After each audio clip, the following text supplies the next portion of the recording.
요한계시록 두아디라 교회는 중세기 종교 암흑시대 AD 538년부터 16세기 초 중세기 종교 암흑시대의 교회, 강야로 피신한 교회. 버가모 시대 로마 황제가 기독교로 개종한 이후부터 기독교회는 정치 권력과 밀착하게 되었습니다. 이 교회가 정치 권력과 밀착하게 되면 타락하게 됩니다. 그래서 서기 538년에는 로마 천주교회는 로마 황제로부터 종교, 정치, 군사력에 관한 막강한 권세를 받게 되었습니다. 이때부터 천주교회가 가르치는 교리를 거절하는 성도들에게 대한 핍박의 시대가 시작되었습니다.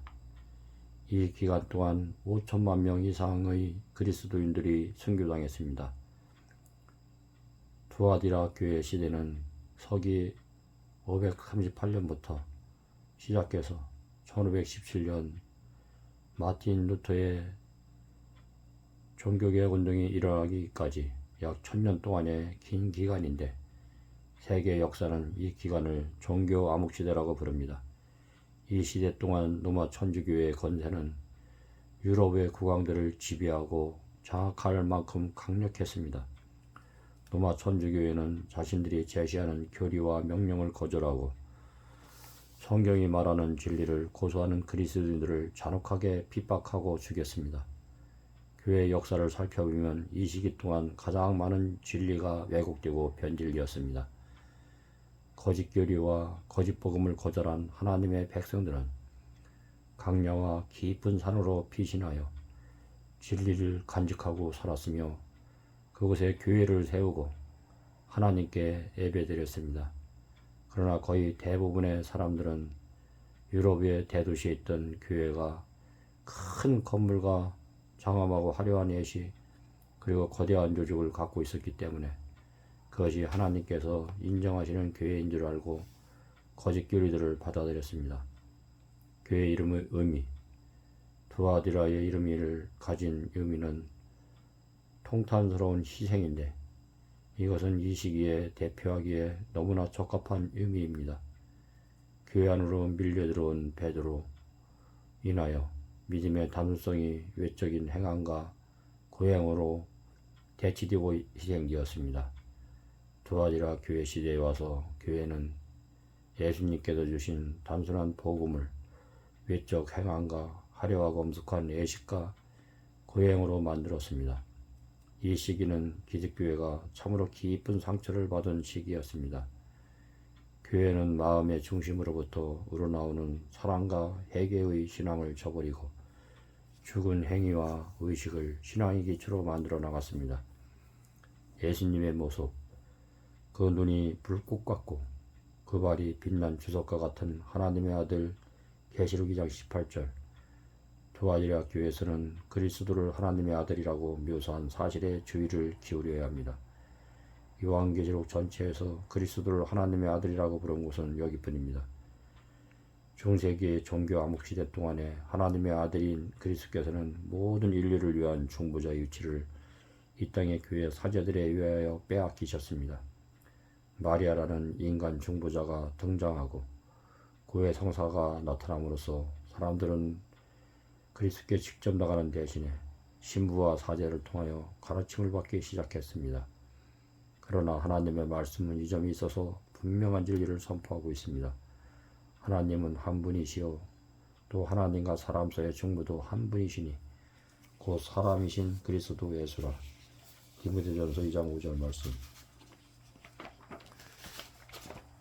또한 두아디라 교회를 보살피는 예수님의 모습을 소개하면서 그 눈이 불꽃 같고 그 발이 빛난 주석과 같은 분으로 소개하고 있습니다. 왜 그렇게 묘사했을까요?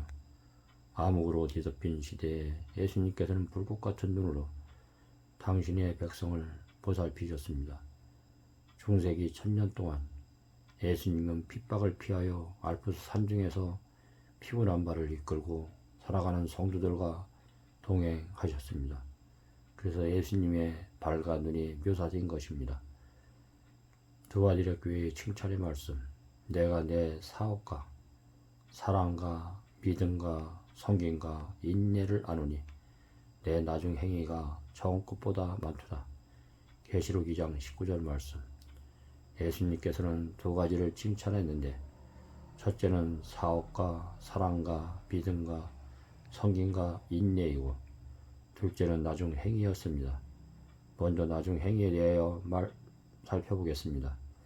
나중 행위가 처음 것보다 많다는 예언처럼 두아디라 교회의 후기에 들어가면서 요한 윗글립이 1420년경에 개혁을 시작했고 후에 후스와 제롬이 개혁에 가담하였는데 그들은 하영대에 오르는 순교를 당했습니다. 1415년 틴테일, 주빙글리 같은 사람들도 희생적인 개혁자로서 역사에 남아 있습니다. 두아디라 교회 시대 후기에 있었던 이들이 피 묻은 개혁 사업 때문에 16세기 종교개혁 운동이 성공하게 된 것입니다.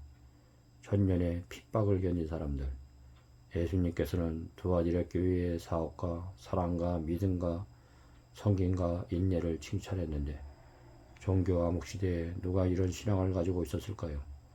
중세기 1000년 동안 배도한 교회의 핍박을 피하여 강야로 피신한 그리스도인 중에는 우리는 왈덴신들을 살펴보지 않을 수 없습니다.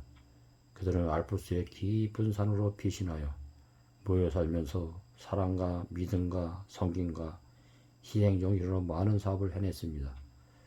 두아디라 시대에는 교회 성직자의 사제들만 라틴어 성경을 읽을 수 있었지만 그들은 일반인들도 성경을 읽을 수 있도록 번역하여 보급하였습니다. 왈덴시들이 가지고 있던 선교에 대한 열정은 정말 상상하기 어려운 정도입니다. 왈덴시의 청년들은 목사가 되거나 결혼하기 전에 반드시 2년 동안 선교사로 파송되었습니다.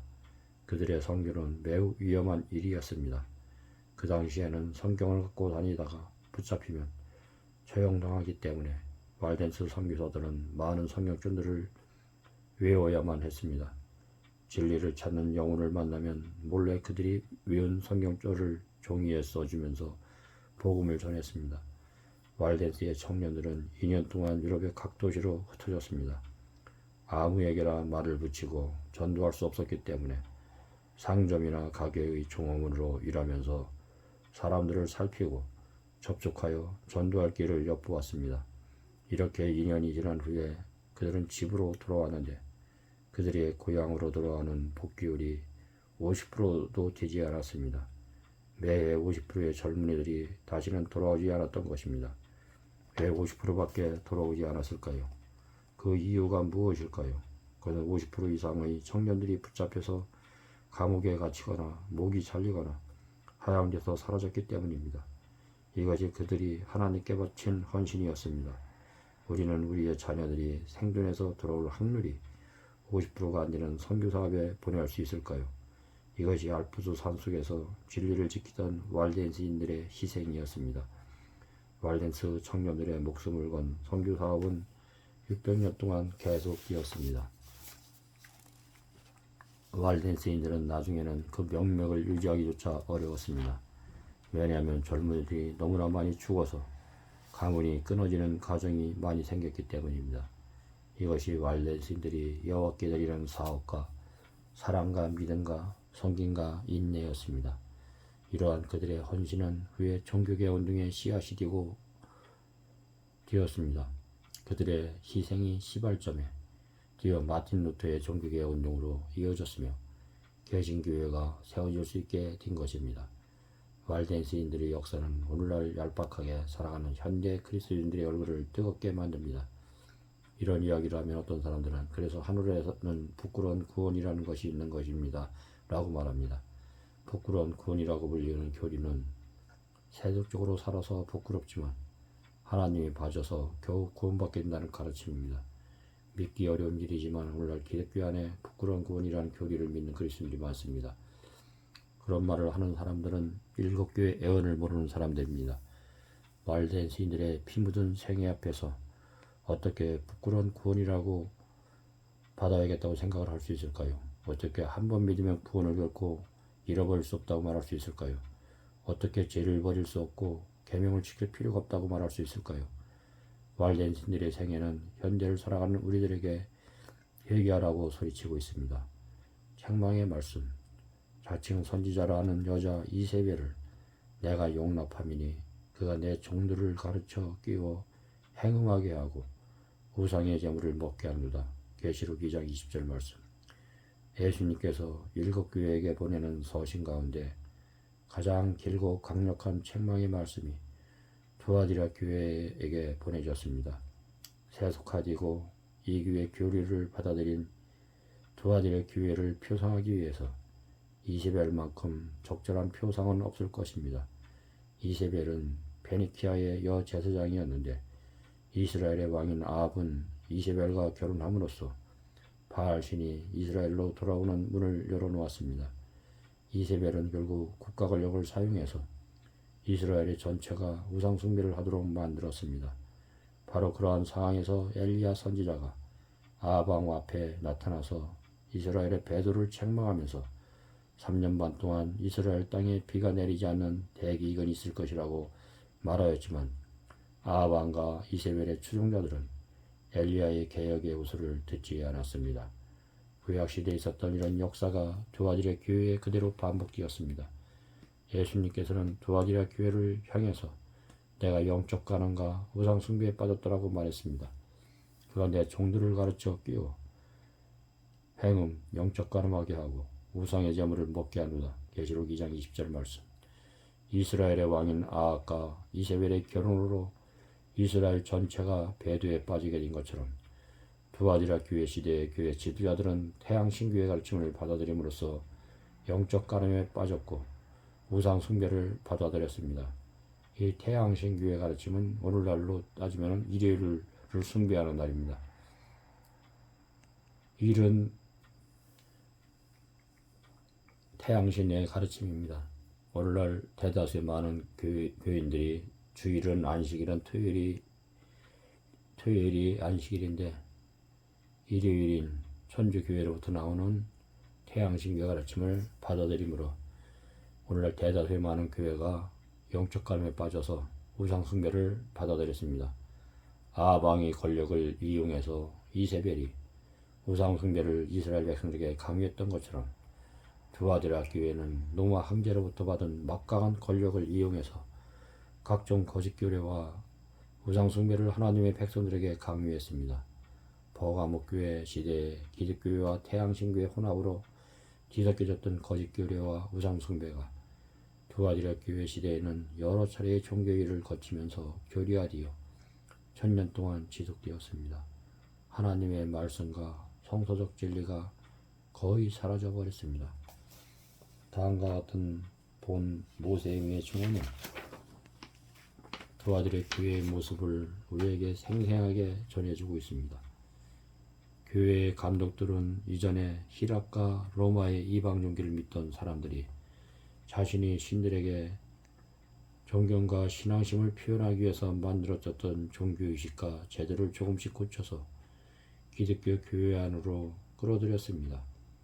이렇게 함으로 새로 개종한 이기도들은 조상 때부터 전래되어 온 의식들이 그대로 존재하는 것처럼 느끼게 되었고 예수님과 성자들은 자신들이 섬기던 이방신과 같은 방법으로 숭배하는 것으로 생각하게 되었으며 그 결과 수많은 이기도들이 좀 더 쉽게 교회 안으로 들어오게 되었습니다.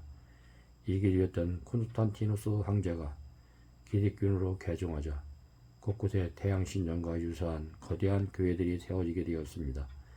교회마다 여러 가지 그림들과 조각된 우상들로 단장함으로써 외관상으로 내면적으로 이기도들의 신전과 흡사한 것이 되었습니다. 제2의 본 모세인 실제로 8세기에 이르러서는 거의 모든 교회들이 각종 성상들로 가득 차게 되었고 이것들에 입맞추고 기도하고며 분양하고 절하는 일이 극에 달해서 오히려 우상을 섬기지 않는 해기도들로부터 우상 숭배자라는 조롱을 받는 지경에 이르게 되었습니다. 이러한 두아디라 시대에는 어떤 사람들이 예수님께서 보내신 종이었을까요? 구약시대 때 아합 왕과 이세벨과 거짓 선지자들에게 엘리야가 하나님의 말씀을 전했던 것처럼 두아디라 시대에도 엘리야 같은 설교를 하는 사람들이 하나님의 종이었습니다. 두아디라 교회를 향하여 당신들이 이세벨과 행화했다고 설교하면서 사람들의 시선을 성서적 진리로 인도하는 설교자가 하나님의 종들이었습니다. 그 당시 교회가 가지고 있던 칼과 창 앞에서 거짓 교리와 우상숭배를 곧바르게 지적했던 사람들이 예수님께서 보내신 사자들이었습니다. 수많은 그리스도인들이 바른 진리를 말하다가 죽음을 당하게 되었습니다. 이러한 상황 속에서 대부분의 사람들이 두려움 때문에 양심의 음성을 죽이고 살았고 그 결과 교회는 1000년 이상 동안 영적 대기근에 들어가게 되었습니다. 구약 성경의 이세벨 시대에 배도와 우상 숭배 때문에 3년 반 동안 기근이 있었던 것처럼 두아디라 교회에도 1000년 동안 길고 긴 말씀의 기근이 왔습니다. 하나님께서 당신의 종들과 백성들을 강야와 산으로 피신하셨기 때문에 유럽 대도시의 교회들에게 진리의 말씀이 나오기 어려운 상황이 되었습니다. 대도시의 교회에 남아있던 교인들은 심령의 부흥과 개혁을 가져올 수 있는 말씀을 들을 수 없었고 극심한 영적 기근을 겪어야 했습니다. 구약시대 아합왕과 이세벨의 추종자들이 엘리야가 전한 회개의 기별을 듣지 않았던 것처럼 하나님께서는 왈된 신들과 개혁자들을 통하여 두아디라 교회에게 회개하라는 말씀을 보내주셨지만 그들은 회개하지 않았습니다. 또 내가 그들에게 회개할 기회를 주었으되 그 음행을 회개하고자 아니하는도다. 계시록 2장 21절 말씀. 약속의 말씀. 이기는 자와 끝까지 내 예수님이를 지키는 그에게 만국을 다스리는 권세를 주리니 그가 철장을 가지고 저희를 다스려 진리를 깨트린 것 같이 하리라. 나도 내 아버지께 받은 것이 그러하니라. 내가 그에게 새벽별을 주리라. 귀 있는 자는 성령이 그들에게 하시는 말씀을 들을지어다. 계시록 22장 26절로 29절.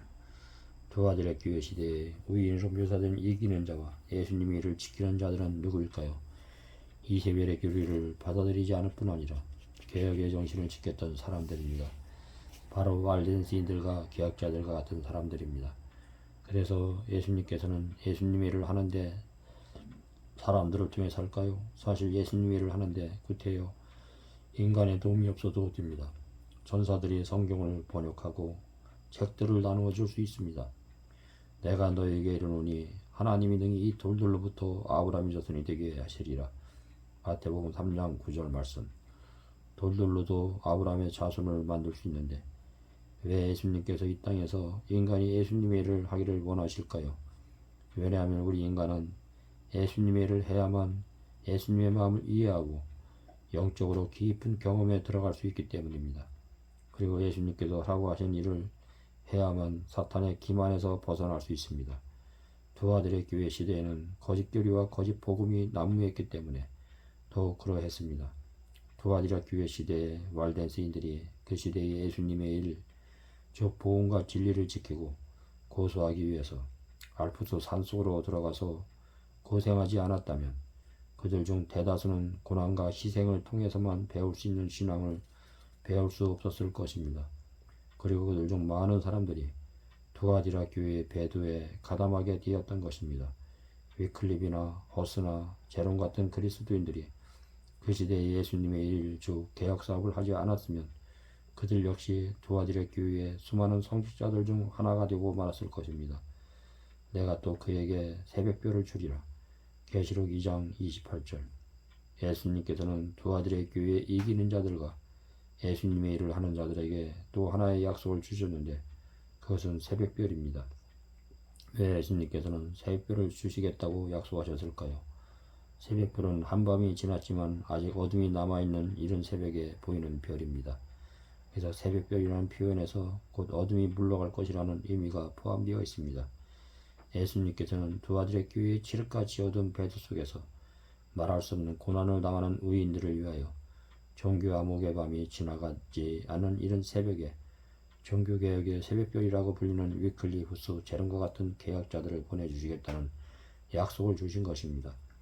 중세기의 밤이 지나고 아침이 되면 마틴 루터와 요한 칼빈 같은 종교개혁자들이 나타날 것이지만 두아디라 교회에서 고통당하는 의인들을 위해서 일찍이 개혁자들 보내어 위로하시겠다는 뜻이 담겨져 있습니다.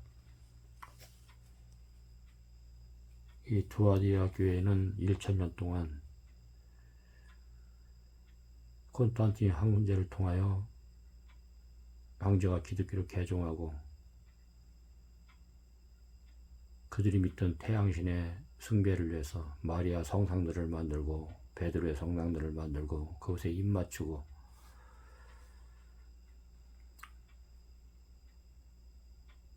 마리아를 예수님 자리에 앉혀놓고 1000년 동안 그리스도인을 핍박했습니다. walden세인들이 하나님의 말씀을 전파했고 첩첩산중에서 생명을 내걸고 그들은 도심지 곳곳에 들어가서 상인으로 성경줄을 달달 이우고 그 시대는 성경을 갖고 다녔으면 하얀불에 태워 죽이는 그런 신뢰까지 갔습니다. 그만큼 그 시대가 악한 시대였습니다. 대다수의 많은 교인들이 타락되었고 그러나 극소수의 사람들이 첩첩산중에서 하나님 말씀을 고수하고 하나님 말씀을 섬기면서 순교당하면서 하얀불에 타 죽으면서 로마의 원형극장에서 사자와 비디는 그 순간까지 그들은 하나님의 말씀을 전파했습니다.